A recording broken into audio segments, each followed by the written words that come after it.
இப்போ நம்ம கோயில் கட்டலாம் அப்படின்னு முடிவு பண்ணோம் சிவபெருமானுக்கு. அதுவும் மனசுக்குள்ளேயே அப்படின்னு நினைச்சா என்ன பண்ணுவோம்? ஆ இப்படி இப்படி கட்டுவோம்ப்பா, அப்படி இப்படி கட்டுவோம்ப்பா. ஆமா கெட்டுமான வேலை எல்லாம் முடிஞ்சுது. எல்லாம் பண்ணியாச்சு, பெயிண்டிங் பண்ணியாச்சு. நாளைக்கு கும்பாபிஷேகம். 1/2 மணி நேரத்துல சிவபெருமானுக்கு நம்மளோட மனசுல கோயில் கட்டக்கூடிய ஆள்க நம்மெல்லாம். அப்படிதானே?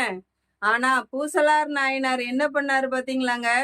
கோயில் கட்டலாம் அப்படின்னு முடிவு பண்ண உடனேயுமே கோயில் கட்டதுக்கு என்னென்னலாம் வேணும் அப்படிங்கிறத மனசுல தீர்மானம் பண்ணிக்கிட்டு அத்தனையும் தன்னோட மனசுக்குள்ளேயே சேகரிச்சாராம். இது ரொம்ப ஈஸியா இருக்க. சிவபெருமானுக்கு மனசுக்குள்ளே எல்லாரும் கோயில் கட்டிடலாம் அப்படின்னு நினைக்கீங்களா? கிடையவே கிடையாதுங்க. ஏன்னா அவர் நம்மளை போல 1/2 மணி நேரத்துக்குள்ள கட்டி முடிக்கல. சிவபெருமானுடைய கோயில கெட்டதுக்குன்னா வருஷ கணக்கா ஆகும் பாத்தீங்களா?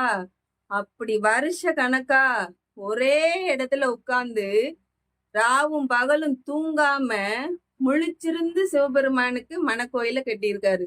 வருஷ கணக்கா கோயில் கட்டியிருக்காரு மணக்கோயில நம்மோட பூசலார் நாயனார்.